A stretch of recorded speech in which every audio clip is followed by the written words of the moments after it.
Welcome to A Simple Life. Today, we are moving our cows from our sacrificial pasture, which doesn't really look like much of a sacrificial pasture, I'll show you, down the road to the leased property that we use every year. So let's get the cows rounded up and we'll start driving them down the road. Oh, yeah, you wanna play? Hi, boys. Hi, ladies.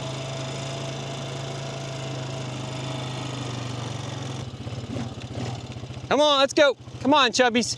Move it.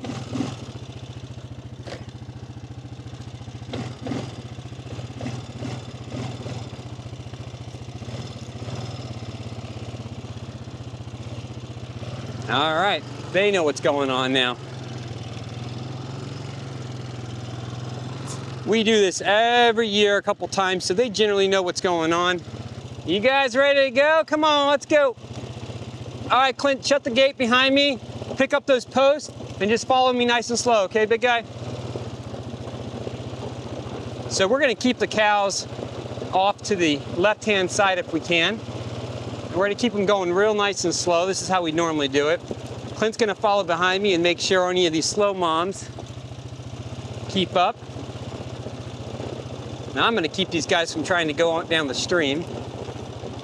A couple little slow moms right here.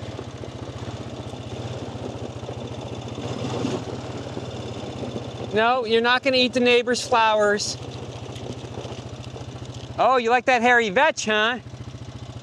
See, that cow right there is eating the hairy vetch, just destroying it. They love it.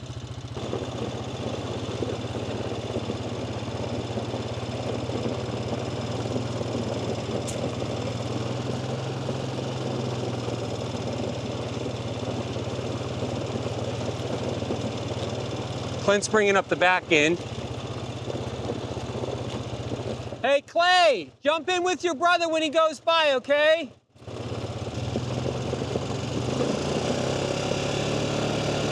That's what I don't want. I don't want him going in my neighbor's area. Whoa.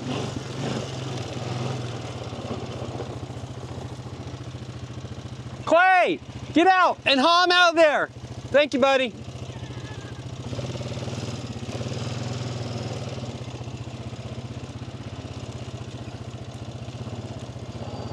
There's fencing over there, so they really can't do much.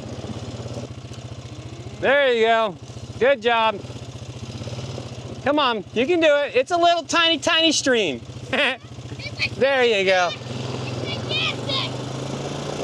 All right. I usually don't like them running, but they are running right now a little. It's okay, they'll slow down. There's a bunch of grass up here on the left-hand side, and they'll slow down for that. And then we'll take them the last little 100 yards or so.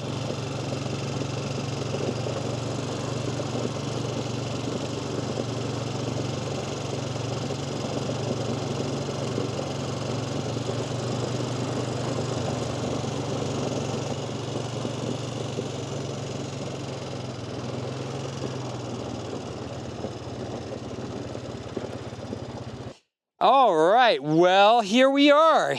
You guys are in the summer pastures. What do you think?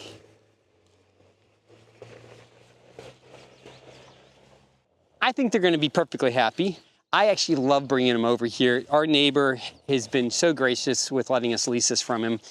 And it's one of those things I love about living in the country is you have room around you to start building up small businesses. And for me, the cattle have been that. We've just slowly kind of built up a little here, a little there. We have clients that really like us. We have great animals that we love, that are grass-fed. They've never been grained. They've never been wormed, none of that kind of stuff. They're just really healthy, natural animals.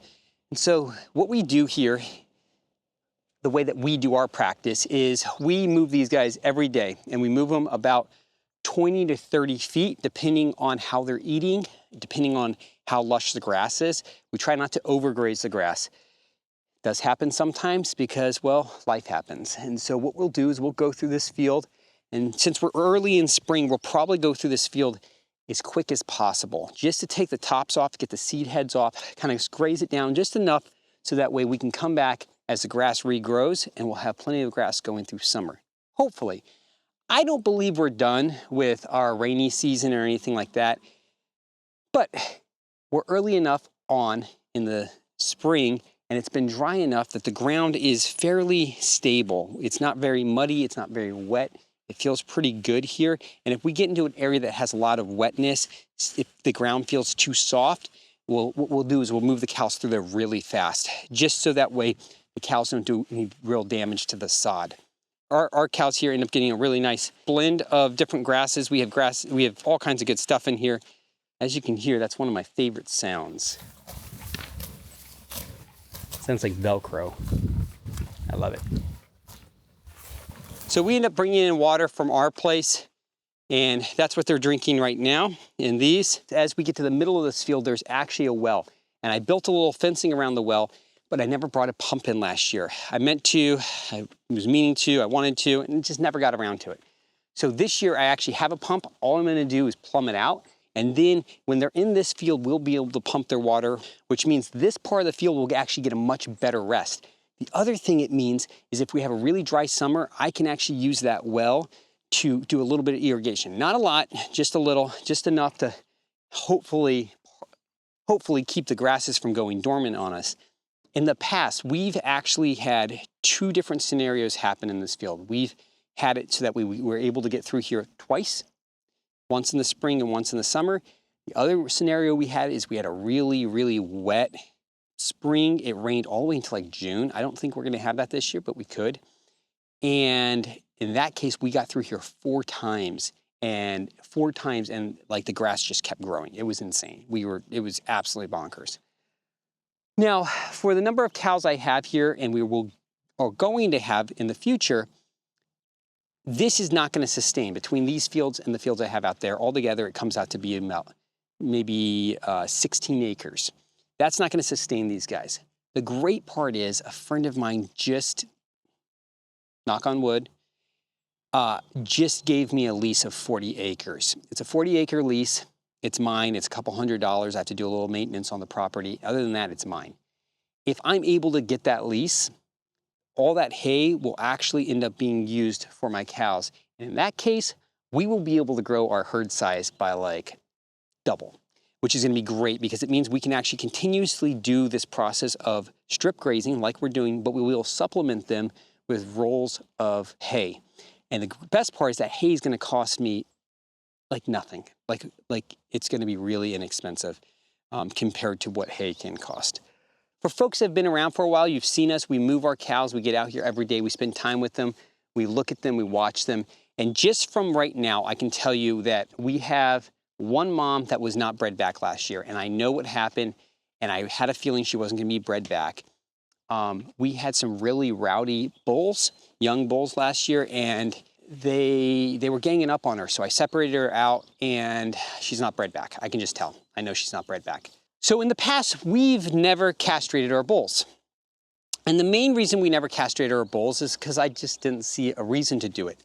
Well, that's not gonna happen anymore. Those bulls have all been butchered and we have a new set, but these guys already were too big for me to be able to round up with what we do. You know, we're not a ranch, we're just a farm. And I don't have any fancy equipment. Basically, I have some fencing and an electric line. That's all we have. We don't have anything fancy. No chutes, and no squeezes, nothing like that. And so I made the mistake of not castrating them. In the future, what we'll do is we will band literally as soon as they're born. If we can get to them in the first 24 hours, we will band them immediately. There have been studies that talk about banding really early, and the studies basically say the earlier you band, the better. The main reason for banding early, it gets that discomfort over quickly, which means the animal is able to start putting on weight and putting on more mass quicker, and you don't interrupt that. If you wait, let's say 6 to 8 months, whatever, and then you band, what can happen is you'll actually end up disrupting their weight gain, and that will actually affect the overall weight of the animal when it's sent to butcher. Now, we are not that fine-tuned of an operation. We basically have them born in spring and we butcher them in late fall, and that's just how we do it. We don't do anything crazy. They're a year and a half old when we butcher them, and at the weight that they're at that point, grass-fed is what they're butchered at. That being said, I would like to apply as much of the common knowledge that you can easily access to the way I'm raising animals to maximize my profit on my animals. So because of that, we are going to band early with the idea that not only will they still be on mom's milk, they'll still have all the antibodies from mom, they'll still be nursing on mom, so their immune systems and everything will be really strong. It's what it is. I try to be as kind and gentle to my animals as possible, as I guess probably anybody that knows me knows. All right, well, happy cows.